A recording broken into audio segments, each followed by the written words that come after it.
Hello and welcome to another episode of the Cleveland Sports Bros podcast. I'm Matt alongside my brother Nick. Nick, how's it going today? Great. We had a lot of Cleveland Guardians sports cover. Yeah, we're going to talk about the MLB draft that happened on July 14th. Most of you, if not all, probably know that the Guards had the first overall pick, first time ever in franchise history. They've had the first pick in the draft. So we'll talk about their pick, or their first pick, I should say. And we're going to talk about the trade deadline that just ended July 31st. And finally, we'll talk about the recent kind of hot streak they're on, and how they're faring in the division and league in general as they march towards the playoffs. So Nick, what do you tell us first about their first overall draft pick? So there were a lot of good names out there that they really could have gone either way. They could have gone after a pitcher, batter, and they chose Travis Bazzana, a Australian infielder, a professional Australian ball player who attended Oregon State University, the same college as Stephen Kwan.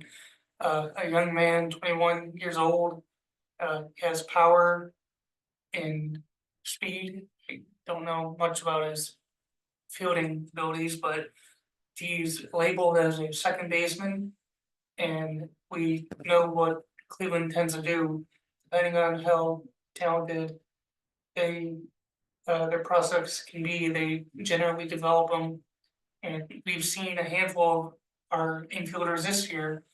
Angel Martinez, uh, Freeman play outfield, so he's expected to maybe be called up next summer. And when that time comes, we'll see what he can do for the lineup. Yeah, from what we saw in his collegiate days, he definitely has a lot of power. So that'd be huge if and when he's called up. We'll see what kind of moves they make to make that happen. But yeah, really excited for us to draft him, and I think he can certainly play a big role in this team's future. So Nick, anything else left to add for him? No, I don't think there's a lot out there on him yet, but we'll continue to uh, view him and report back anything we find out. We did take note that Bazzana, in his first home game in the minors, hit a grand slam. I actually saw a highlight a few days ago, and it was great to see. Very exciting. Yeah, definitely. So yeah, like you said, anything noteworthy, we will definitely want to discuss and bring it, if certainly probably next year, when they call him up, or presumably next year when they call him up. So Nick, moving on to the trade deadline, they made two acquisitions. The first one was the day before the deadline. Lane Thomas, the right fielder playing for us, batting second in the lineup as of now. Nick, can you tell us a little bit more about what he brings to this team? So Thomas, coming from the Washington Nationals, uh, he's a 28-year-old outfielder, and who's can hit well against lefties, which is something Cleveland desperately needs in their batting lineup. He can bring power. He had 28 home runs last year, which was the most he ever had with the Nationals.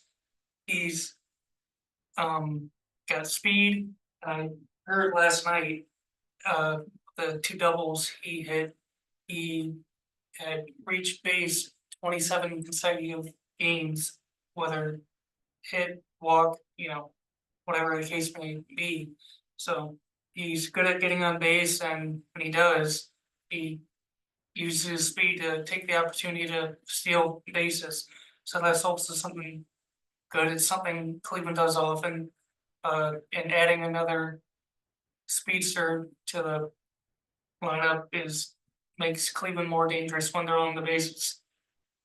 Yeah, we know how aggressive this team is excuse me, on the bases, and just having an additional guy with that kind of speed, who gets on base a lot, like you said, is going to be fun to watch. We saw what they did in the playoffs in 2022, kind of that small ball field or style of play. Obviously, it didn't get them past the Yankees, but hey, this team seems to have some more power. So they're playing that nice combination of, aggressive base running, getting on base, as well as adding some power. So, we'll obviously wait and see what happens once they're hopefully in the playoffs, but looking forward to bringing you updates along the way. They also made another transaction, trading for Alex Cobb from the Giants. Nick, can you tell us a bit about him? Well, he's a veteran pitcher, 36 years of age. He has not pitched a game this season because he was dealing with hip and shoulder soreness. Not exactly what you want when a pitcher is rehabbing, but I believe he's scheduled to make one rehab start tomorrow and find his way in the lineup in the coming series or two. So that should be an exciting veteran pitcher to add. We know once Bieber went down, seeing young faces like Ben Lively and Gavin Williams recently come back and have 3 strong starts. I think they've got a strong rotation, and generally what we've seen Cleveland do, if our starters can get to the 6th inning with the best bullpen in baseball, you know, 9 times out of 10, it seems like when they get to the 6th inning with the lead, it's you know, they generally slam the door. It's August now, and Emmanuel Clase still doesn't have an ERA above 1. Yeah, he's been great. We'll definitely want to have to, talk more about him at some point. But and you mentioned Lively. Well, he actually, I think you meant Bybee. Bybee's younger, but Lively, he's older, still quite a bit younger than Alex Cobb. But I mean, nothing to take away from him. He's been stellar this year. So yeah, I love the reinforcements they added. We'll see if they pan out. It's tough knowing how good a pitcher can be. He hasn't pitched.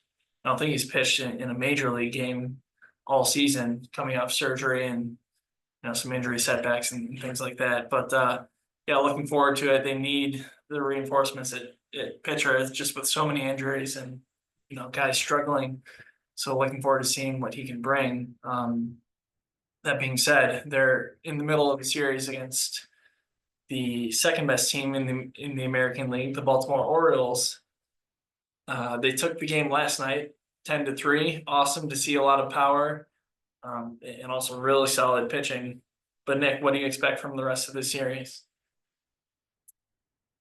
Well, for one thing, and this is mostly a joke, but I'm hoping the forecast can stay out of the way. But I noticed, I can't name faces, I don't know their names, but I noticed Baltimore in the recent days have lost some batters due to injury. I saw a highlight where one of their batters took a ball to the hand and fractured his hand, and another batter took the ball to the face. And so that was not good to see. And their diminished lineup could be beneficial for Cleveland over the next 3 days. Cleveland faced Baltimore earlier in the year and took 2 out of 3 at Camden Yards. This is a 4-game series, so if you want to win the series, you need at least 3 wins. So 3 more games to go. We'll see what comes of it. It is Carlos Carrasco on the mound tonight. Yeah, so obviously you don't like seeing injuries, but it's part of the game, I guess. So you got to go out and win. Period. They're home. It was nice to see them take 2 out of 3 in Baltimore. But I'd love to see them at least split the series. That way they win the season series And that could be huge in terms of playoff seeding and things like that. Again, can't get ahead of ourselves, but it seems like they're definitely both these teams are on their way to the playoffs, and you know, we'll go from there at this point. But now, hey, Cleveland has the best record, not just in the American League, but also all of baseball.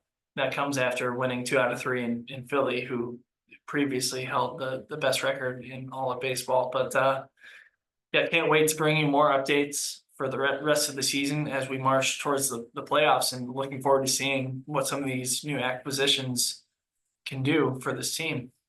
So we'll be sure to bring some updates along the way, but yeah, overall, you got to be happy with this team and how they're playing. They kind of hit a rough patch, but so did, I feel like, every other team in baseball for a while.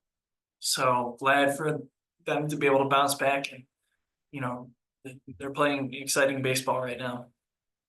One final detail I'd like to point out, um, you know, as you just mentioned, there was a small cold streak where all of our all-stars, Quan, Jose, Naylor, and even Fry, who had a big game last night, but in the past few weeks were a combined cold stretch, which is what hurt him.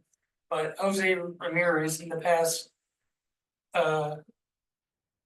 3 games has hit 4 home runs, and in that small sample size, he has surpassed Albert Bell for the second place spot in club home runs. He's now hit 244, and he is 94 home runs away from topping Jim Thome for the club record. And I believe with good health and power, he can achieve that over the next 2 full seasons. Yeah, I mean, that would be awesome if he could. That would be what, something like 40 home runs. I mean, he could do it. It'd be amazing.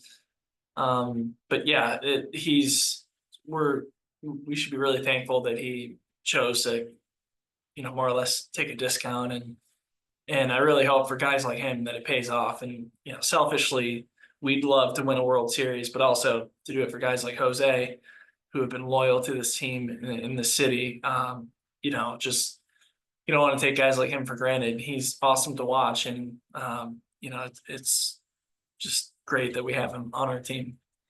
And my final point I'll make, he said that himself a few days ago. He was being interviewed post game after a big win against Tigers after Cleveland completed a sweep, and he told the reporter, individual stats are great, but he himself, like any great player, he's doing this to hopefully win a World Series. I love that he puts his individual stats second, and I'm not saying his teammates don't, but it's amazing to see come from Jose, and the way he comes and plays hard every single night with his leadership on and off the field. Yeah, definitely. So thank you everyone for listening. We'll be sure to bring you more, like I said, as they march towards the end of the season and the playoffs. But thank you once again for listening. You've been listening to the Cleveland Sports Bros podcast.